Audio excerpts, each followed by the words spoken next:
প্রধানমন্ত্রী তারেক রহমান সাহেব যে ভদ্রতা দেখাচ্ছেন, তিনি যেভাবে নীরবতা পালন করছেন এবং প্রায় সব ক্ষেত্রেই নিত্য নতুন চমক তৈরি করছেন। আর কন্যাকে রাজনীতিতে তিনি অগ্রগামী করছেন। তারপর বড় বড় চেয়ারের পরিবর্তে ছোট ছোট চেয়ারে বসে তিনি কাজ সারছেন, যেখানে সেখানে গাড়ি থামিয়ে দিচ্ছেন, যেখানে ইচ্ছা সেখানে তিনি হেঁটে হেঁটে চলে যাচ্ছেন। বইমেলা থেকে তিনি হেঁটে সচিবালয়ে চলে আসলেন। এই ধরনের কাজ তিনি যত বেশি করছেন, ধরে নিতে হবে যে তিনি দীর্ঘমেয়াদে ক্ষমতায় থাকার জন্য জনগণের যে সন্তোষ, বিশ্বাস এবং আস্থা অর্জনের চেষ্টা করছেন। এটি তার রাজনীতির একটি দিক। এটির কাউন্টার যে দিক, এটি যদি আপনি কল্পনা করেন, তাহলে আপনি দেখতে পাবেন যে ইতিমধ্যে তিনি যে সিদ্ধান্তগুলো নিয়েছেন খুবই দ্রুত, এত দ্রুত যেটি তার প্রতিপক্ষ কল্পনাও করতে পারেন। তিনি যেভাবে পুলিশে পরিবর্তন এনেছেন, যেভাবে সেনাবাহিনীতে পরিবর্তন এনেছেন, বিচার বিভাগে পরিবর্তন এনেছেন, মন্ত্রণালয়গুলো সাজিয়েছেন, একজন মন্ত্রীর পেছনে একাধিক উপদেষ্টা, একজন মন্ত্রীর পেছনে একাধিক প্রতিমন্ত্রী যেভাবে লাগিয়ে দিয়েছেন, তাতে করে দাপট দেখাবে, লম্ফজম্প দেখাবে, হাম্বিতম্বি দেখাবে, বা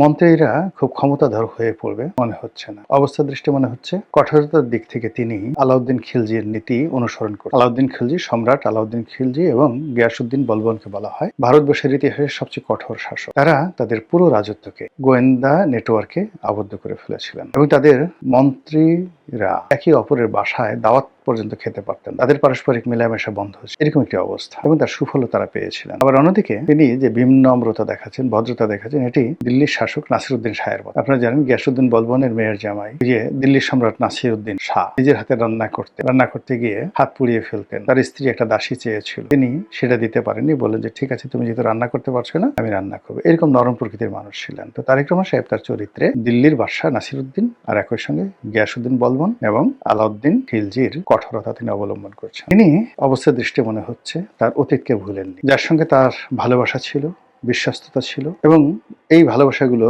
যেগুলো এখনো পর্যন্ত অব্যাহত আছে, তাদের সবাইকে তিনি তার আশেপাশে রেখেছেন। আর যাদের সঙ্গে তার অতীতে ভালোবাসা ছিল কিন্তু এখন ভালোবাসা নেই, তিনি ইতিমধ্যেই এরকম একটা ব্যক্তিত্ব প্রদর্শন করছেন যে অনেকের ঘুম হারাম হয়ে গেছে। আগে যারা হাওয়া ভবনের সাথে সংশ্লিষ্ট ছিল কিন্তু এখন নেই। আগে যারা বিএনপি চেয়ারপারসনের সঙ্গে ভালো সম্পর্ক ছিল কিন্তু এখন বিএনপি চেয়ারপারসন নেই এবং তারাও বিএনপি রাজনীতির সঙ্গে নন। তাদের সবাই দোয়া ইউনূস পড়তেছে যে ইউনূসের জমানাতে আমরা এসেছিলাম, ভালোই তো ছিলাম। এরকম একটা দ্বৈত যখন অবস্থা চলছে, তখন রাজনৈতিক কর্তৃপক্ষ হিসেবে যারা প্রকাশ্যে আছেন তাদের অবস্থা কি হবে? সঙ্গতির কারণে এদের উপরে তাপ আসবে, চাপ আসবে। ইতিমধ্যে আপনারা দেখেছেন যে রুমিন ফারহানা তার নির্বাচনী এলাকায় ব্যাপকভাবে লাঞ্ছিত হয়েছেন, অপমানিত হয়েছেন, এবং এভাবে যদি চলতে থাকে তিনি এই ঢাকাতেও আগামীতে খোলামেলা চলাফেরা করতেন। আওয়ামী লীগ জমানাতে যেভাবে দিদারসি শেখ হাসিনাকে গালাগাল করতেন, যেভাবে ডক্টর মোহাম্মদ ইউনূসের জমানাতে গালাগাল করতেন, এমনকি ডক্টর মোহাম্মদ ইউনূসের জমানাতে যেভাবে বিএনপির সমালোচনা করতেন, সেটা অবস্থা দৃষ্টি মনে হচ্ছে তিনি পারবেন না, একেবারেই পারবেন না। তিনি যতই হাঁসের মালিক হন,